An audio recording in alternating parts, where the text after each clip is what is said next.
आज की वीडियो में हम करेंगे क्लास 10th का चैप्टर 7 कोऑर्डिनेट ज्योमेट्री। ये इस चैप्टर की इंट्रोडक्शन वीडियो है। ये बहुत ही इजी चैप्टर है, फॉर्मूला बेस्ड चैप्टर है। बस हमें फॉर्मूला अप्लाई करना है, जो भी हमें फाइंड करना है वो हमारा फाइंड हो जाएगा। अब इसमें फॉर्मूले कौन कौन से अप्लाई होंगे, एक होगा हमारा distance formula, section formula, area of triangle हमारे पुराने सिलेबस में था, अब नए सिलेबस में एरिया ऑफ ट्रायंगल हमारा नहीं है। अब डिस्टेंस फॉर्मूला अप्लाई करने से पहले हम देख लेते हैं कि कोऑर्डिनेट्स क्या होते हैं। किसी भी प्लेन पे कोई एक पॉइंट है, लेट सपोज ये पॉइंट ए है हमारा, हमें इसके कोऑर्डिनेट फाइंड करने हैं। तो इसके कोऑर्डिनेट हमारे क्या होंगे, हम देखेंगे ये जो लाइन है एक्स पे कहाँ पे जा रही है, ये लाइन एक्स पे 2 पे आ रही है और वाई पे भी कहाँ पे आ रही है, 2 पे आ रही है। तो इसके कोऑर्डिनेट्स क्या हो जाएंगे, एक्स एंड वाई दोनों ही कोऑर्डिनेट हमारे क्या हो जाएंगे, 2,2। उसी तरह से लेट सपोज ये हमारा बी पॉइंट है, इसके कोऑर्डिनेट क्या होंगे, ये एक्स पे कहाँ पे जा रही है, -3 पे, और वाई पे कहाँ पे आ रही है, -2 पे। तो हमारा जो बी पॉइंट है इसके कोऑर्डिनेट्स क्या हो जाएंगे, -3,2।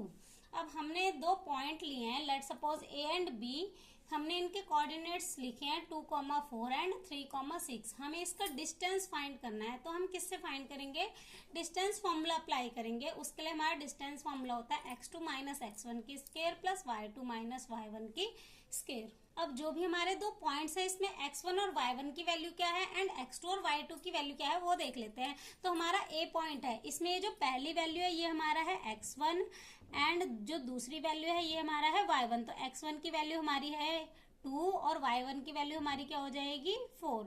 इसी तरह से ये वाली वैल्यू हमारी है x2 और ये वाली वैल्यू हमारी क्या है, y2। तो ये हमारा हो जाता है x1 y1 x2 y2। अब हमें इसका डिस्टेंस फाइंड करना है। तो देख लेते हैं डिस्टेंस फॉर्मूला कैसे अप्लाई करते हैं। तो हमारा डिस्टेंस फॉर्मूला क्या है, x2 - x1। x2 की वैल्यू हमारी है 3 माइनस x1 की वैल्यू क्या है 2, तो 3 - 2 का whole square plus y2 - y1। y2 की वैल्यू हमारी है 6 माइनस y1 की वैल्यू हमारी क्या है 4, तो 6 - 4 का होल स्क्वायर। अब 3 में से 2 माइनस करेंगे तो 1 का स्क्वायर प्लस 6 में से 4 माइनस करेंगे तो 2 का स्क्वायर।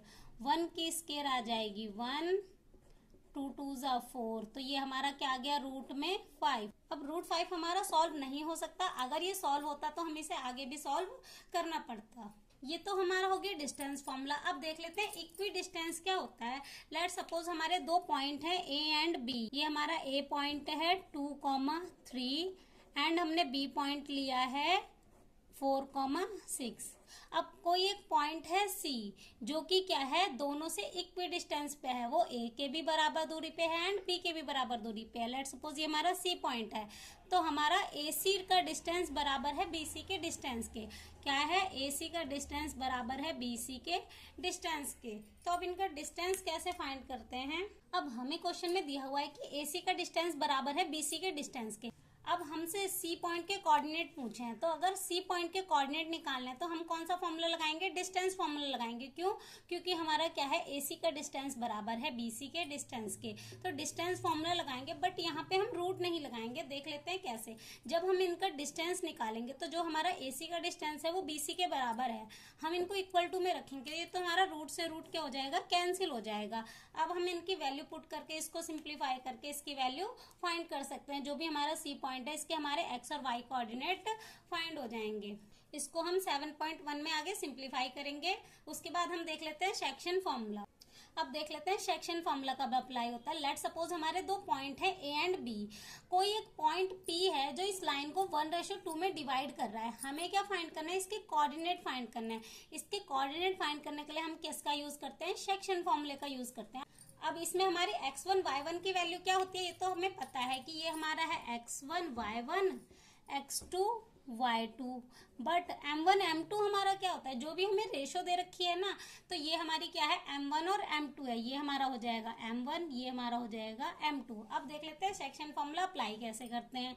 m1 की हमारी वैल्यू क्या है 2 इंटू x2 की वैल्यू हमारी है 3 प्लस m2 की वैल्यू हमारी क्या है 2 इंटू x1 की वैल्यू हमारी क्या है 2 divide by m1 plus m2। m1 1 plus m2 2 comma.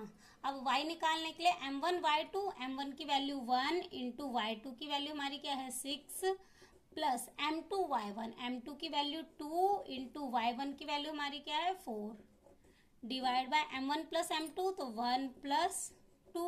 अब इसे सिंप्लीफाई करेंगे, 3 1 जा 3 प्लस 2 2 जा 4, 2 प्लस 1 3, 6 1 जा 6 प्लस 4 2 जा 8 बाय 3।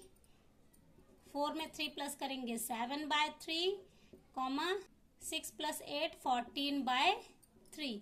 तो जो भी हमारा P पॉइंट है उसके हमारे कोऑर्डिनेट्स क्या आ गए, 7 बाय 3 कॉमा 14 बाय 3। ये हमारे P पॉइंट के कोऑर्डिनेट आ गए।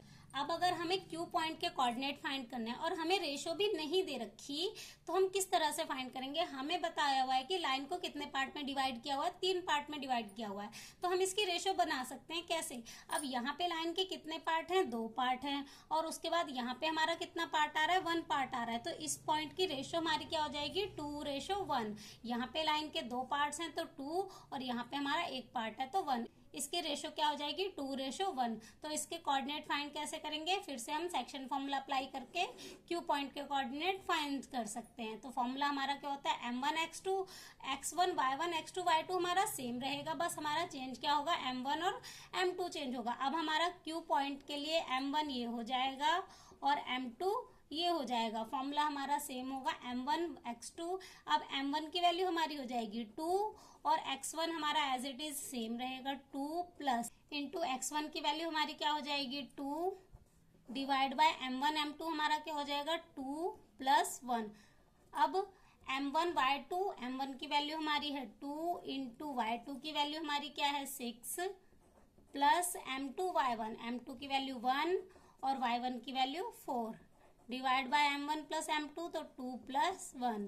अब इसे सिंप्लीफाई करेंगे, 3 2 जा 6, 2 1 जा 2 प्लस 2 बाय 3, 6 2 जा 12 प्लस 4 1 जा 4 बाय 3। 6 में 2 प्लस करेंगे 8 बाय 3, कॉमा 12 में 4 प्लस करेंगे 16 बाय 3। तो हमारे Q पॉइंट के कोऑर्डिनेट क्या आ जाएंगे, 8 बाय 3 कॉमा 16 बाय 3। तो यहीं से ही हमारी इंट्रोडक्शन वीडियो हो जाती है कंप्लीट। नेक्स्ट वीडियो में हम करेंगे एक्सरसाइज 7.1।